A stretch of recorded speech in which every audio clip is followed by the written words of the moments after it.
동북아시아 공동체라는 그 언설이 굉장히 유행한 적이 있거든요. 들어보셨을 거예요. 그게 벌써 20년이 된 건데, 동북아시아 그 공동체를 이야기한 게 유럽이 공동체되고 블록화되고, 그 당시에 이제 경제 공동체가 전 세계에서 막 이루어지고 있을 때 아시아도 정치 공동체, 경제 공동체로 블록화되어야 된다. 1920년대? 아니죠. 1995년에. 90년, 지금부터 20년 전에. 아, 저번에? 네. 그때도 이런 흐름이 있었죠. 그러다가 요즘에 아베 정권이 들어서면서 다시 이쪽으로 간 거죠. 아시아와 거리두기. 그러니까 계속 그 세계 정치의 흐름 속에서 일본은 아시아와 거리를 두거나 아니면 아시아와 하나가 되려고 하는 움직임을 계속 반복해서 보여주고 있다. 이렇게 볼 수가 있습니다.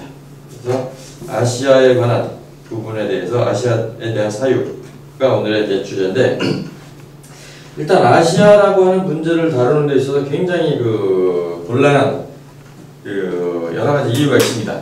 첫 번째 이유가 뭐냐면, 일단 그 개념이 정확하지가 않습니다. 아시아라고 우리가 딱 했을 때는 지역적인 개념인 것 같은데 사실은 지역적인 개념이 아니에요. 왜 지역적인 개념이 아니냐고 하면은, 당장 하나 입고할 때 일본은 지역적으로 아시아에 있는데 아시아에서 벗어난다고 이야기한단 말이죠.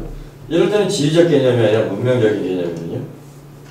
그러니까 우리의 문명이라든가 우리의 어떤 그 정책 입장은 아시아가 아니다라고 이야기할 때, 이때 아시아는, 일본이 얘기하는 아시아는 지리적 개념의 아시아가 아니라는 거죠. 그렇다고 100% 정치적인 개념만도 아닙니다. 문화적인 개념도 섞여 있어요.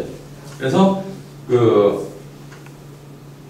일본 문명은 아시아 문명과는 다른 독자적인 문명을 가지고 있다라고 주장을 일본이 스스로가 하기도 하고, 서구의 학자가 사무엘 헌팅턴 같은 사람이 그 문명의 충돌이라는 책에서 보면 일본 문명을 하나의 독자적인 문명으로 만들어내거든요. 개념적으로. 그럴 때 아시아라고 하는 것은 문화적인 개념이 들어갈 수도 있는 거고, 그래서 아시아를 어떻게 정의할 수 있느냐가 굉장히 그 불안정합니다. 그렇기 때문에 아시아에 대해서 우리가 무언가 얘기할 때는 굉장히 곤란한 점이 생긴다. 그리고 또 하나는 아시아 문제를 누군가가 끄집어낼 때는 반드시 그 사람을 의심하는 눈초리로 쳐다봅니다. 왜 그러냐면은 제 패권주의를 이야기하는 것 아닌가, 이렇게 얘기를 하는 거죠.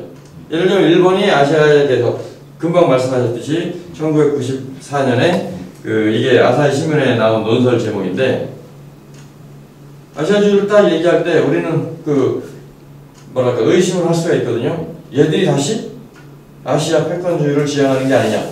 왜 그 의심이 가능하냐면 이 구호가 똑같습니다.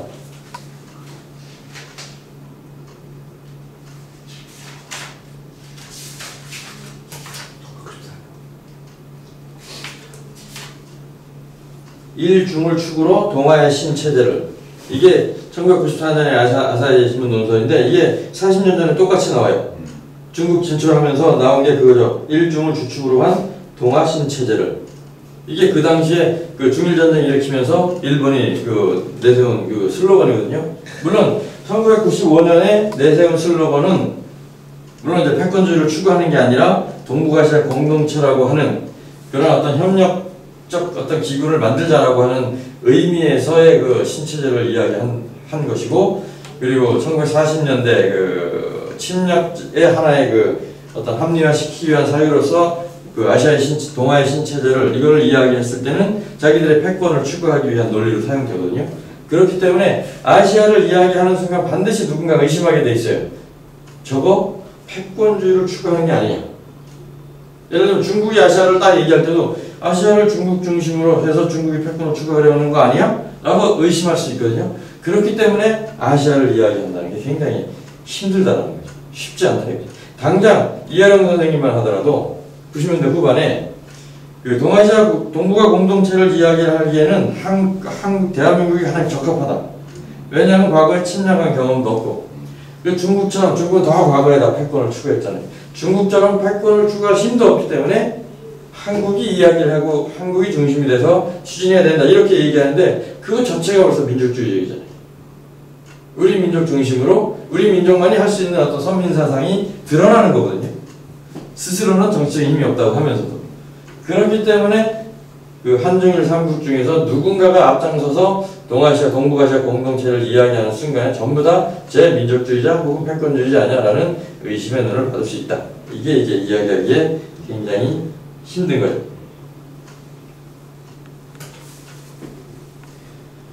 그리고 또 하나 가장 중요한 게 이제 그 아시아라는 것이 맨 처음에 개념화될 때 스스로 개념화된 것이 아니라 서양이라고 하는 어떤 대립물을 두고 이 대립하는 관계로서 아시아 혹은 동양이라고 하는 것이 관념화되거든요. 그렇기 때문에 이 서구라는 것을 배제하고 아시아 내부 문제만으로 아시아를 이야기할 수 없는 그런 상태라는 거죠. 근원적으로. 그렇기 때문에 아시아를 이야기한다는 것 자체는 굉장히 어렵기도 하고 조심스럽기도 하고 그리고 도대체 뭘 얘기해야 맞는지에 대해서 잘 모른다는 거죠. 왜냐하면 아시아라는 것은 서양인이 규정한 아시아일 수도 있고 아니면 서양인에 대해서 대립적인 감정 속에서 우리 스스로 만들어낸 개념일 수도 있고 그리고 이때 이 대립적인 관점 속에서 만들어낸 아시아가 왜 위험하냐면은 이 실질적인 서양이 아니라 이 서양 자체가 우리가 만들어낸 이미지로서의 서양이라는 거죠. 동양에서 만들어낸 이미지로서의 서양에 대응하는 관계로서의 아시아를 우리가 재정의할 때 과연 그것이 우리가 진짜 아시아를 뭐 정확하다는 건 어폐가 있는 말일지 모르지만 어쨌든 정확하게 우리 스스로를 규정해낼 수 있는가라고 하는 근본적인 문제를 항상 생각할 수밖에 없는 그런 여지 속에서 만들어지고 있다. 그래서 아시아라는 것은 참 말하기가 힘들다. 그런데도 불구하고 정치가들은 동북아 공동체, 동북아 경제권 이런 얘기를 막 말을 하는 거죠. 그래서 일본에서 19세기 후반, 20세기 초반에 다양한 형태로 이루어진 어떤 아시아주의라고 이야기를 하는데 학자들은 이 아시아주의에 관한 논의를 살펴보는데 의미가 있는 것은 어쨌든 이 국경이라는 개념이 희박해지는 상태에서 경제적으로 인적으로 어떤 교류가 굉장히 활발해지고 있고 앞으로 더 빈번히 이루어질 거란 말이죠. 거기다가 이 SNS라든가 어떤 온라인 이쪽으로 통하면 뭐 국경 자체가 전혀 무의미한 상태고 그리고 직구라고 해서 해외 직구라고 해서 그야말로 관세도 안 물고 그냥 물건이 막 물건과 돈이 왔다 갔다 하는 이러한 상태에서 아시아라고 하는 그걸 하나로 경제 공동체나 문화 공동체로서 우리가 생각을 할 때 어디에서부터 그 사유의 시작이 가능할 것인가라고 찾아봤을 때 사실은 19세기 말 20세기 초반에 일본에서 이루어진 아시아에 관한 사유가 단초가 될 수 있다라는 거죠. 그것이 아까 얘기했듯이 파시즘의 어떤 패권주의 슬로건으로 작용할 수도 있고 똑같은 언어가 새로운 형태의 동북아시아 공동체로 나아가기 위한 슬로건이 될 수도 있는 그렇기 때문에 우리는 과거에 일본이 제국주의적인 어떤 팽창을 위한 도구로서 아시아주의를 만들었다라고 무조건적으로 비판하고 버릴 것이 아니라 어떤 창조적인 의미에서 동북아시아 공동체를 모색을 한다면 그 사유의 단초를 얻을 수 있는 계기가 바로 거기에 있지 않은가 저는 그렇게 생각하기 때문에 19세기, 20세기 초반, 19세기 말 이때 일본에서 이루어진 다양한 아시아에 대한 논의를 재검토할 필요가 있다 이렇게 생각을 합니다.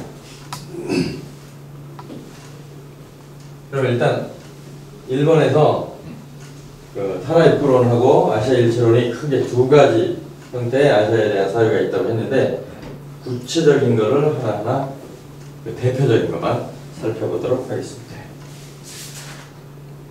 일단 타라 입구론이라고 하는 것의 대표적인 논자는 아까도 말씀드렸지만 후쿠자와 유키치가 됩니다. 1885년 시사신보라고 본인이 만든 신문이에요.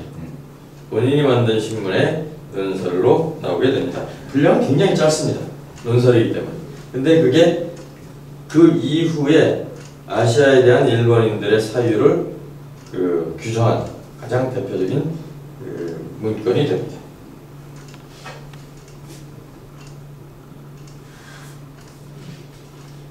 기본적으로 이 시기에 아까 말씀드린 갑신정변 문제를 놓고 어떻게 해결할 것이냐 요거를 이제 두고 천진이라는 데서 이홍장하고 이토 히로부미가 회담을 하고 있었습니다. 그 회담을 하는 시기에 이제 타라론이라고 하는 그런 논설을 쓰게 된 건데 결국 이토 히로부미의 협상에 압력을 가하기 위해서 쓴 논설이 됩니다. 그리고 거기에서 이제 이토 히로부미는 이홍장을 계속 압박하게 되는 거죠. 왜 그러냐면은 그 갑신정변 실패의 원인 중에 대표적인 게 하나가 청나라가 개입을 한 거거든요. 그러니까 청에 대한 반발도 있는 거고 조선에 대한 반발도 있는 거고 더 이상 아시아에는 희망이 없다 이렇게 생각하는 거죠. 이런 미개한 애들하고 같이 손잡고 무슨 일을 할 수가 없다 이렇게 판단을 해서 더 이상 우리는 아시아가 아니다라고 이야기를 하는 거죠. 그래서 기본적으로 탈화론에 나타난 그 서양에 대해서 탈화론은 어떻게 얘기하면 홍역이라고 해요.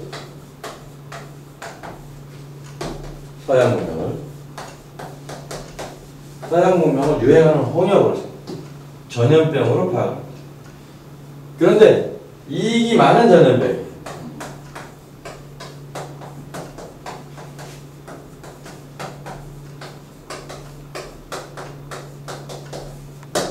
전염병 홍역으로 이야기했다는 것은 굉장히 부정적, 근본적으로는 부정적으로 봤다는 얘기인데 그럼에도 불구하고 이익이 많기 때문에 이것은 받아들여야 된다 이렇게 얘기하는 거죠.